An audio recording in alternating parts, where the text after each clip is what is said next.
Hello student, good morning everyone. Physics के YouTube channel पर आपका हार्दिक अभिनंदन है। देखिए, पिछले वाले वीडियो में हमने आवेश के क्वांटीकरण से संबंधित कुछ न्यूमेरिकल्स का अध्ययन किया था।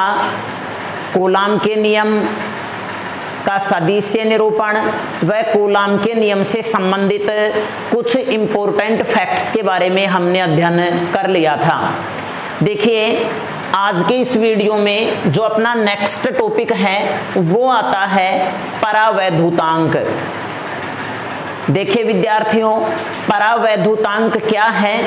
तो देखिए, परावैद्युतांक को समझने के लिए यहां ध्यान दीजिएगा।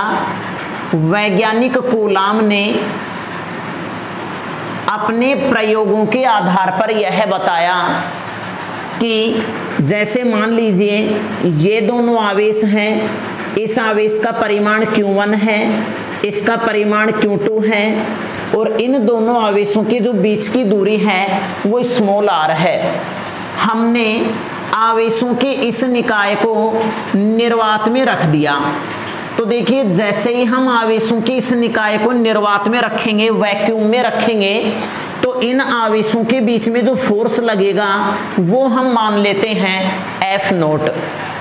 अब देखिए, कूलाम ने क्या बताया प्रयोगों के आधार पर, यदि इस निकाय को हम बिना दूरी परिवर्तित किए एज इट इज किसी माध्यम में रख दें, जैसे मैंने यहाँ पर इस निकाय को एज इट इज किसी माध्यम में रख दिया, परिमाण इनके Q1 और Q2 हैं, बीच की दूरी स्मॉल r ही रहेगी। ध्यान रहे, दूरी को परिवर्तित किए बिना जब हम इस निकाय को किसी माध्यम में रखते हैं तो माध्यम में रखने पर जो बल का मान है वो निर्वात की अपेक्षा कुछ कम प्राप्त होता है। अब कितना कम प्राप्त होता है? तो माध्यम में लगने वाले बल को हम यहाँ पे मान लेते हैं Fm।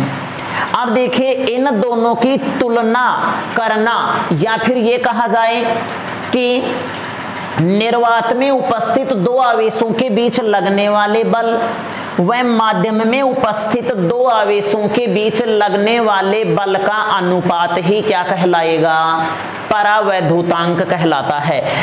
तो देखिए विद्यार्थियों, इन दो आवेशों के बीच निर्वात में जो बल लगेगा वो माध्यम की अपेक्षा कितना गुना अधिक लगेगा, या फिर माध्यम में दो आवेशों के बीच जो फोर्स लगेगा वो निर्वात की अपेक्षा कितना गुना कम प्राप्त होगा। तो इन दोनों की तुलना करना ही क्या कहलाएगा? परावैद्युतांक कहलाएगा। तो देखिए, मैं यहाँ पे इसकी डेफिनेशन लिखने जा रहा हूं, ध्यान दें।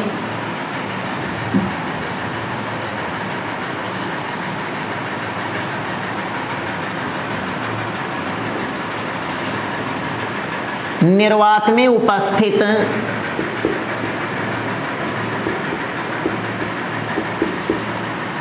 दो आवेशों के बीच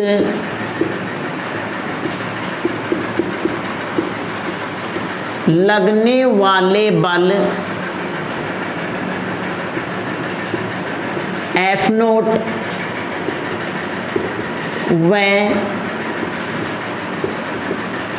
माध्यम में उपस्थित दो आवेशों के बीच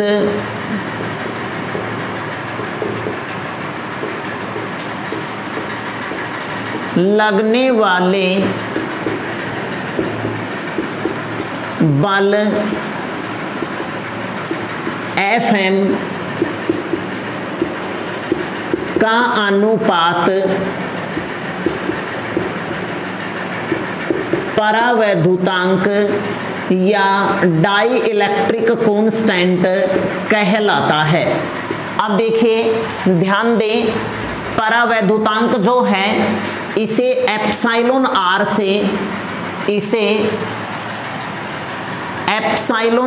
से प्रदर्शित करते हैं। देखिए विद्यार्थियों, परावैद्युतांक से पहले हम यहाँ इसके बारे में समझते हैं कि परावैद्युत क्या होते हैं, परावैद्युत पदार्थ क्या होते हैं।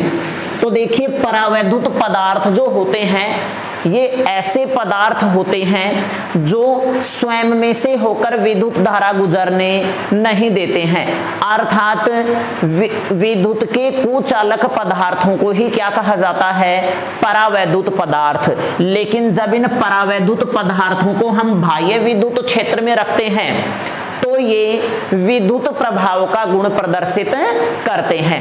ऐसे पदार्थों को हम क्या कहेंगे, परावैद्युत पदार्थ। और परावैद्युतांक क्या होता है, देखिए परावैद्युतांक जो है ये एक ऐसी भौतिक राशि है जो दो बलों के अनुपात को प्रदर्शित करती है। निर्वात में उपस्थित दो आवेशों के बीच लगने वाले बल व माध्यम में उपस्थित दो आवेशों के बीच लगने वाले बल का अनुपात ही क्या कहलाएगा, परावैद्युतांक। तो ध्यान दीजिएगा, तो देखिए एप्सिलॉन आर बराबर में निर्वात में उपस्थित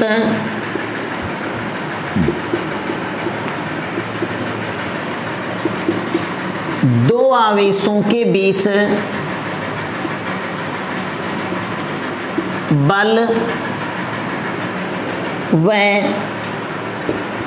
माध्यम में उपस्थित दो आवेशों के बीच लगने वाले बल का अनुपात ही क्या कहलाएगा, परावैद्युतांक। तो epsilon R is equal to निर्वात में उपस्थित दो आवेशों के बीच लगने वाले बल को हमने एफ नोट से रिप्रेजेंट किया और माध्यम में लगने वाले बल को हमने एफ एम से रिप्रेजेंट किया।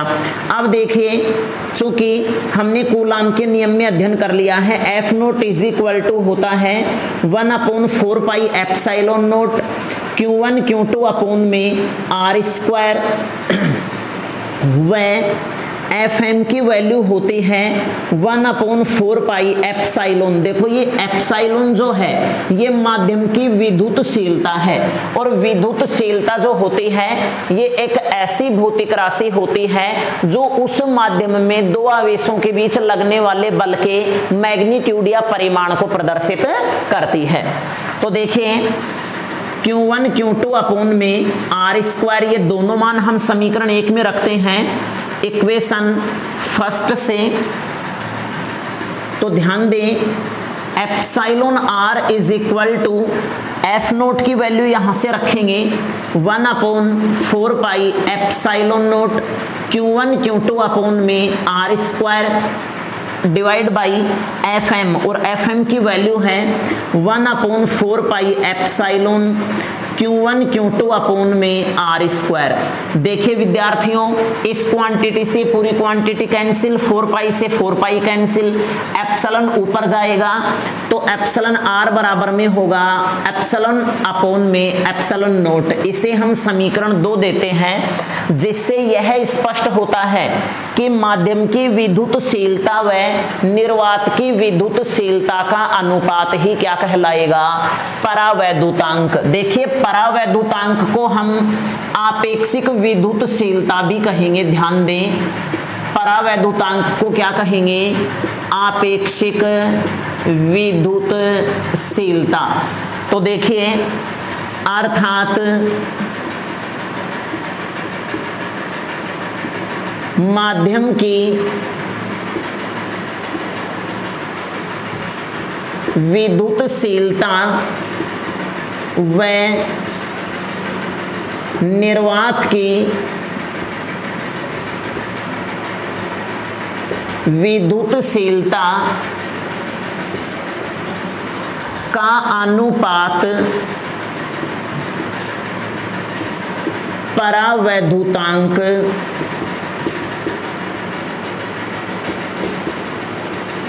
कहलाता है। अब देखिए विद्यार्थियों, परावैद्युतांक जो है ये दो समान राशियों का अनुपात होने के कारण, दो समान राशियों की निष्पत्ति होने के कारण यह एक विमाहीन व मात्रकहीन राशि होती है। ये यूनिटलेस और डायमेंशनल लेस होगी। तो देखिए यह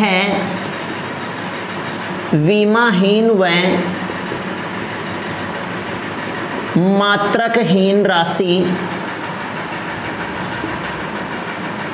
होती है, विमाहीन व मात्रकहीन राशि होती है। तो देखिए ये टॉपिक कंप्लीट हो गया है। तो एज इट इज इसका स्क्रीनशॉट लेकर के इसे नोट्स में उतारिएगा।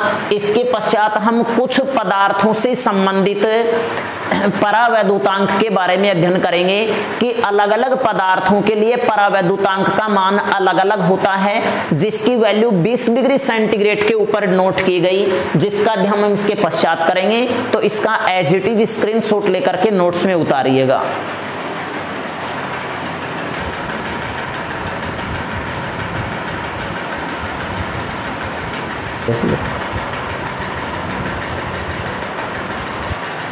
तो देखिए अब हम अध्ययन करेंगे कुछ पदार्थों के परावैद्युतांक जो कि 20 डिग्री सेंटीग्रेड ताप के ऊपर हैं। तो देखिए यहाँ पर पहला आता है निर्वात। तो देखिए विद्यार्थियों, निर्वात का जो परावैद्युतांक है उसका मान सबसे कम होता है जो 1 होता है। तो देखो निर्वात के लिए परावैद्युतांक का मान कितना होगा, 1 होगा। ऐसे ही देखिए दूसरे नंबर पे वायु या हवा, इसका जो परावैद्युतांक होता है 1.00059 होता है। देखिए मैंने आपको पहले ही बताया था कि परावैद्युतांक दो भौतिक राशियों का अनुपात है, अतः यह यूनिटलेस और डायमेंशनलेस होगी। तो देखिए तीसरा आता है ऑक्सीजन का परावैद्युतांक। तो देखिए ऑक्सीजन के लिए जो परावैद्युतांक होगा 1.00053। इसी प्रकार से आसुत जल या शुद्ध जल का जो परावैद्युतांक होता है वो होता है 80। और धातुओं का जो परावैद्युतांक है सबसे अधिक होता है चालक या धातुओं का परावैद्युतांक होता है अनंत।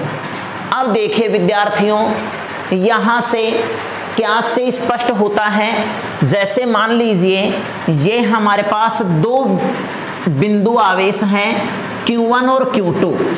अब देखिए हम इन आवेशों को सुचालक माध्यम में रखते हैं या फिर इनके बीच हम कोई धात्विक चालक रख देते हैं।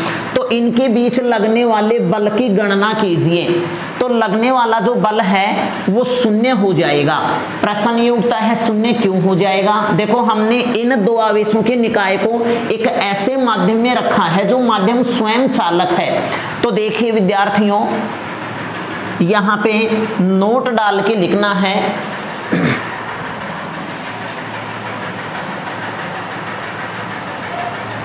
यदि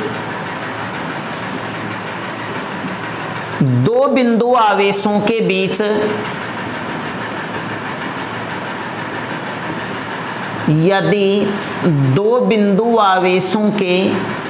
बीच धातु रख दी जाए तो कूलामीय बल 0 हो जाता है। अब देखिए बेटा, प्रश्न ये उठता है कि कूलामीय बल 0 किस प्रकार से होगा। तो यहां देखो Fm, भाई हमने माध्यम में रख दिया निकाय को, तो Fm इज इक्वल टू होगा 4 पाई एप्सिलॉन Q1 Q2 अपॉन में R²। लेकिन अभी अभी जो हमने टॉपिक का अध्ययन किया है, देखिए एप्सिलॉन R बराबर में होता है epsilon upon epsilon nought, implies that epsilon is equal to होगा एप्सिलॉन R इंटू में एप्सिलॉन नॉट। अब देखिए एप्सिलॉन की वैल्यू ये होगी, तो मैं यहाँ पे सीधे रख सकता हूँ Fm is equal to 1/4 pi epsilon R into में epsilon naught Q1 Q2 upon में R स्क्वायर। अब देखो इस राशि का मान होता है 8.854 गुणा 10 की पावर -12 कूलाम स्क्वायर प्रति न्यूटन इंटू मीटर स्क्वायर। देखिए इसका अध्ययन हमने कूलाम के नियम में कर लिया है, इसकी वैल्यू का अध्ययन।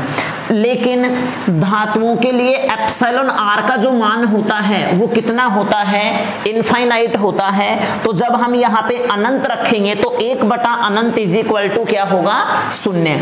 तो मेरे कहने का अर्थ ये हो गया, यदि दो आवेशों के निकाय के बीच हम कोई धात्विक चालक रख दें तो उनके बीच लगने वाले कूलामीय बल का मान कितना प्राप्त होगा, 0 प्राप्त होगा। तो देखिए विद्यार्थियों, ये परावैद्युतांक का टॉपिक कंप्लीट हो चुका है। एज इट इज स्क्रीनशॉट लेकर के इसे नोट्स में उतारिएगा।